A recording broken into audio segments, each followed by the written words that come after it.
All right, let's jump right in. We're about to step inside a controlled, transparent simulation of one of the most common and, frankly, disruptive events on the internet, a DDoS attack.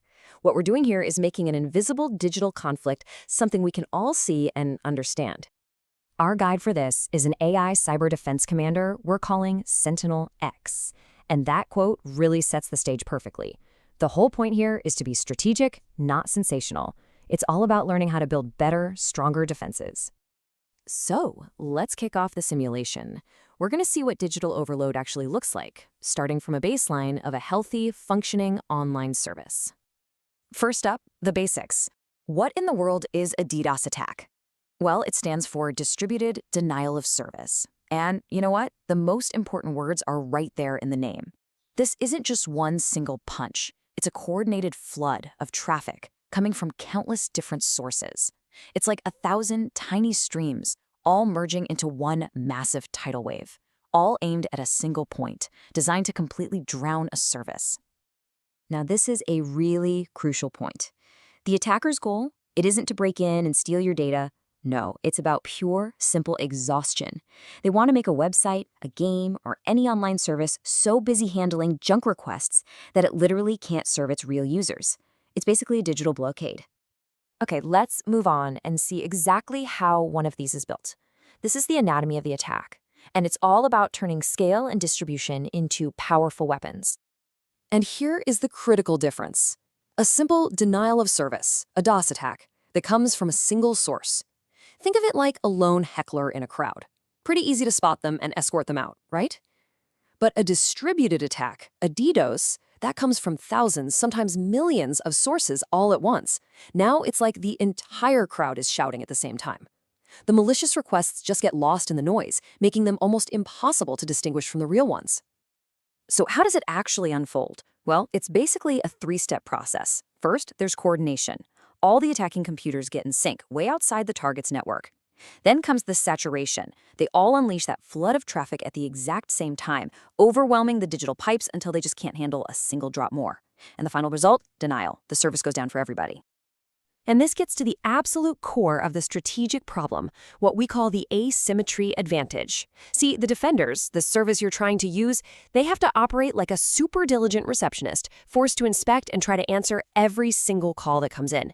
But the attackers, they're just a million robocallers that can send requests endlessly without ever waiting for an answer.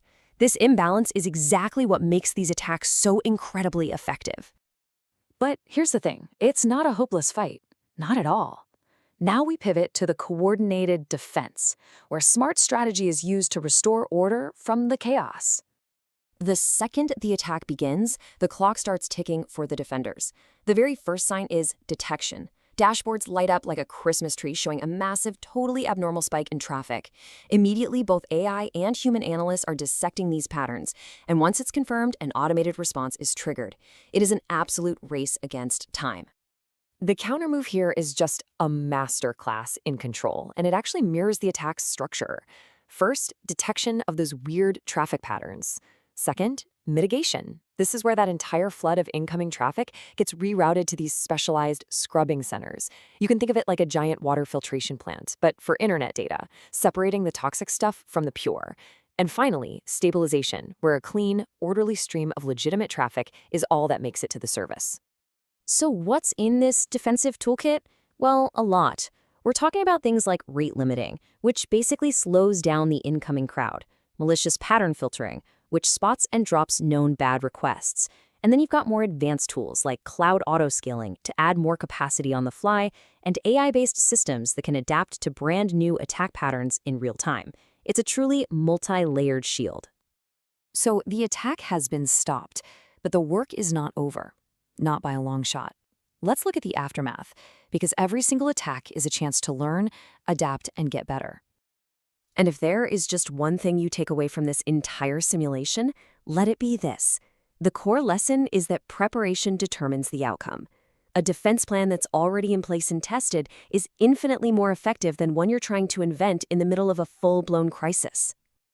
You know, this quote really gets to the heart of modern cybersecurity. Human strategy guides machine speed. Yeah, automated systems are incredibly fast, but they need human analysts to set the goals, to interpret the data, and to make those crucial strategic calls. It's a partnership, pure and simple. Okay, so we've seen the simulation, we've seen the tech, but what about the human element? Let's connect all of this to why it actually matters in the real world, to you and me. So who gets hit by these attacks? Well, it's the services we all rely on every single day. Banks, online stores, government websites, your favorite gaming platforms, even hospital systems. Pretty much any service where constant availability is absolutely critical is a prime target. And the impact isn't just some technical glitch on a screen. Every minute a major e-commerce site is down, that's real money being lost. For a bank or a government portal, it creates an erosion of trust that can be way, way harder to repair than any server. All of this has led to a major shift in how we think about defense, and it's summarized right here as the zero trust principle. See, the old model was kind of like trust but verify. The new model is much simpler and a whole lot safer. Trust nothing. Verify everything. Every user, every device, every single request has to prove it's legitimate every single time. No exceptions. And we're going to give the final word here back to our AI guide, SentinelX, who really sums up the whole purpose of his exercise. Understanding attacks strengthens defense. It's by dissecting how these things work that we learn how to build systems that are truly resilient. And with that, our simulation is complete. It's so important to remember that this entire analysis is for educational and protective purposes only. So here's the crucial point to leave you with. We've seen the current state of attack and defense. But what about tomorrow? As our world gets even more connected with the Internet of Things and AI, the number of potential devices that can be used in an attack grows exponentially. And that leaves us with a really critical question. Can our defenses possibly keep pace?